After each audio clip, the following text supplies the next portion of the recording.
হয় ভূত বাংলাত পৰিণত হৈছে মানকাছাৰৰ জাংগাল উন্নয়ন খণ্ডৰ কাৰ্যালয়। দীৰ্ঘদিনৰ পৰা পৰিত্যক্ত অৱস্থাত আছে জাংগালৰ এই উন্নয়ন খণ্ডৰ কাৰ্যালয়টো, আৰু উন্নয়ন খণ্ডৰ কাৰ্যালয়টো ভূত বাংলাত পৰিণত হোৱাৰ পিছতো কাণ হান নাই কিন্তু দক্ষিণ হালমাৰা মানকাছাৰ জিলা প্ৰশাসন আৰু অসম চৰকাৰৰ।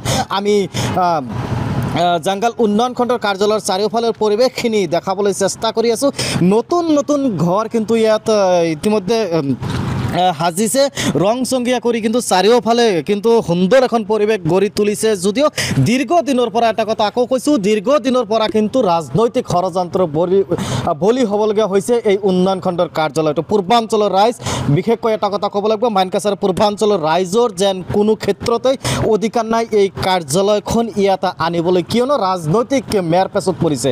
আকৌ উল্লেখ কৰিছোঁ, ৰাজনৈতিক মেৰ পেচত পৰি কিন্তু দেখা গৈছে এই উন্নয়ন খণ্ডৰ কাৰ্যালয় বঞ্চিত হ'ব লগা হৈছে কেইবা বছৰৰ পৰা। অৰ্থাৎ এই কাৰ্যালয়ত স্থানীয় ৰাইজে দীৰ্ঘদিনৰ পৰা দাবী উত্থাপন কৰি আছে যে আমাৰ কাৰ্যালয় আমাৰ স্থানীয় ঠাইত হ'ব লাগিব। ইয়াতে আৰু এটা কথা মই উল্লেখ কৰিব বিচাৰিছোঁ, নিজ কাৰ্যালয়ৰ মাটিত কিন্তু বেলেগ কাৰ্যালয় ইতিমধ্যে এটাৰ পিছত এটাকৈ বেলেগকৈ কাৰ্যালয় যদিও স্থাপন কৰা হৈছে, কিন্তু উন্নয়ন খণ্ড নিজৰ মাটিত কিন্তু নিজৰ কাৰ্যালয় আজিৰ দিনতো নাই।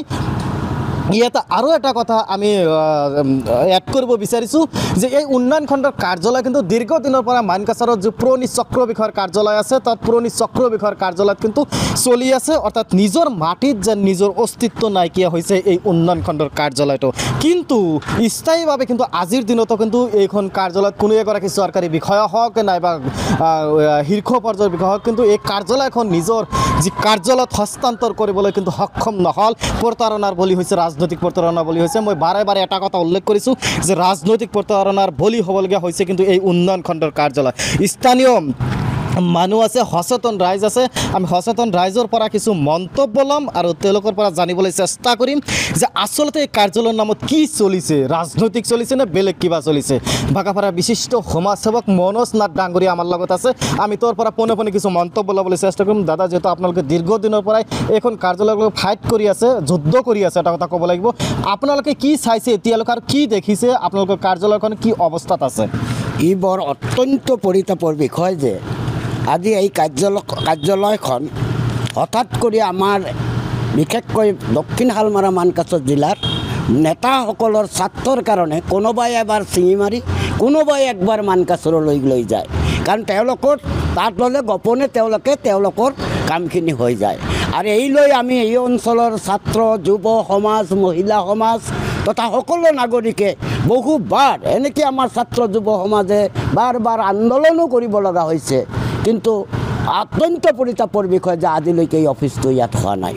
দ্বিতীয়তে আমি এবাৰ শুনিলোঁ যে যোৱা অক্টোবৰৰ 15 তাৰিখে আমাৰ এই কাৰ্যালয়টো খুলিব বুলি আমাৰ বিষয়াসকলে ক'লে, ব্লকৰ বিডিঅ'ও ক'লে, তেওঁলোকে ক'লে যে আমি 15 তাৰিখতে কাৰ্যালয় খুলিম। তেওঁলোকে অনতিপলমে কাৰ্যালয়ৰ কাম আৰম্ভ কৰিলে, কিন্তু পিছত গৈ দেখোঁ যে আজিও কোনো একো নাই। আমি ইয়াৰ বাবে আমি DC অফিচলৈ গৈছিলোঁ, আমাৰ মাননীয় জিলা আয়ুক্ত মহোদয়কো আমি এই লৈ ভাৰ্বেলি আলোচনা কৰিছোঁ। তেওঁ কয় মই কি কৰিম, মোৰ নাই, কাৰণ এইটোক লৈ এটা ৰাজনীতি চলিছে। গতিকে আপোনালোকৰ মানুহে কোনোবাই ইয়াত কয় কোনোবাই তাত কয়, এনেকুৱা এটা ঘৰ ৰাজনীতি চলিছে। গতিকে ইয়াত আমাৰ কৰণীয় একো নাই, তেখেতে ডাইৰেক্ট আমাক তেনেকৈ কৈছে।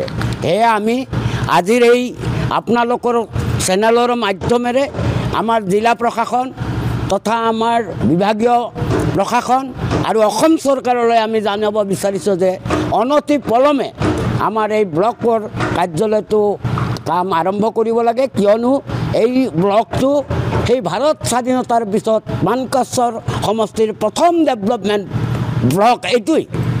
সেই সময়ৰ ব্লক, ভাৰত স্বাধীনতাৰ পিছত অৱস্থিত ব্লক। ইয়াত আমাৰ এই অঞ্চলৰ ৰাইজে তেওঁলোকৰ নিজা জমি ডনেশ্যন ইয়াতে দিছে, আৰু সেই ডনেশ্যনৰ জমিত আজি বিভিন্ন অন্য কাম হৈছে, অথচ আমাৰ ব্লকটো হোৱা নাই। আপুনি ইয়াতে এটা কথা ক'ব বিচাৰে নেকি যে এই উন্নয়ন খণ্ডৰ কাৰ্যালয়টো ইতিমধ্যে ৰাজনৈতিক মেৰ পেচত পৰিছে, যাৰ বাবে এতিয়ালৈকে আনুষ্ঠানিকভাৱে জাংগাল উন্নয়ন খণ্ডত কিন্তু এতিয়ালৈকে অহা নাই, এইটো কথা আপুনি ক'ব বিচাৰিছে? এইটোৱেই হ'ল আচল কথা। এই ৰাজনৈতিক মেৰ পেচৰ বাবেই মই আগতেই ক'লোঁ যে আমাৰ ইয়াত যিজনে বিধায়ক হয় এবাৰ তাত নিব লাগে, এবাৰ ইয়াত নিব লাগে, এনেকুৱা এটা পৰিস্থিতি ইয়াৰ আগতে চলিছিল। সেয়ে আমি চৰকাৰলৈ আবেদন চলাইছোঁ অনতিপলমে যে হেতুকে স্বাধীনতাৰ পিছতে স্থাপিত এই ব্লকটোত তেওঁলোকে কাৰ্যালয় চলাব লাগে আৰু যদি নকৰে তেনেহ'লে এই পূৰ্বাঞ্চলৰ আমি জনসাধাৰণে তীব্ৰ গণতান্ত্ৰিক গণ আন্দোলন গঢ়ি তুলিবলৈ বাধ্য হ'ম।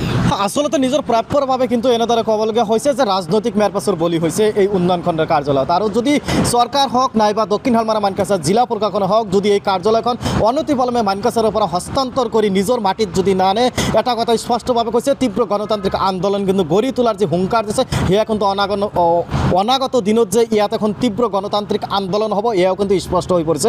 কিয়নো মই আকৌ এটা কথা উল্লেখ কৰিছোঁ, 50 বিঘাতকৈ অধিক মাটি থকাৰ পিছতো কিন্তু দেখা গৈছে এই উন্নয়ন কাৰ্যালয়খন কিন্তু ইয়াত নাই, অৰ্থাৎ মানকাছাৰ পুৰণি চক্ৰ বিষয়ৰ কাৰ্যালয়তে চলি আছে। অৰ্থাৎ ৰাইজৰ ক্ষোভ কেনেকুৱা পৰ্যায় হ'ব পাৰে, ৰাইজৰ ক্ষোভ কিমান দূৰলৈকে যাব পাৰে সেয়া কিন্তু দক্ষিণ শালমাৰা মানকাছাৰ জিলা প্ৰশাসন হওক নাইবা অসম চৰকাৰ হওক এটা সময় কিন্তু গম পাব। যিহেতু নিজৰ প্ৰাপ্যৰ বাবে তেওঁলোকে এটা কথা কৈছে, যদি আমাৰ কাৰ্যালয়খন আমাক যদি উভতাই নিদিয়ে আমি ইয়াৰ বাবে তীব্ৰ গণতান্ত্ৰিক আন্দোলন কিন্তু গঢ়ি তুলিবলৈ চেষ্টা কৰিম। অৰ্থাৎ দক্ষিণ শালমাৰা মানকাছাৰ জিলা প্ৰশাসনক আমি অনুৰোধ জনাইছোঁ, আপোনালোকে সময় থাকোঁতে পূৰ্বাঞ্চলৰ ৰাইজৰ যি প্ৰাপ্য, পূৰ্বাঞ্চলৰ ৰাইজৰ যি অধিকাৰ সেই অধিকাৰৰ পৰা আপোনালোকে বঞ্চিত নকৰিব, যিমানেই ৰাজনৈতিক বাধা নাহক কিয়। যিহেতু 50 বিঘাতকৈ অধিক মাটি থকাৰ পিছতো নিজ কাৰ্যালয়ত কিন্তু অস্তিত্বহীনতা ভুগিছে এই উন্নয়ন খণ্ডৰ কাৰ্যালয়ত। আৰু আমাৰ প্ৰতিবেদন চোৱাৰ পিছত মানকাছাৰৰ যিবিলাক ৰাজনৈতিক নেতাই ৰাজনীতি কৰি আছে তেওঁলোকক অনুৰোধ জনাব বিচাৰিছোঁ, আপোনালোকে ৰাজনীতি কৰক, ৰাজনীতিৰ ক্ষেত্ৰখন আপোনালোকে বেলেগ ফালে লওক আৰু উন্নয়নৰ স্বাৰ্থত আপোনালোকে পূৰ্বাঞ্চলৰ ৰাইজৰ যি অধিকাৰ আছে প্ৰাপ্য অধিকাৰখিনি আপোনালোকে ঘূৰাই দিবলৈ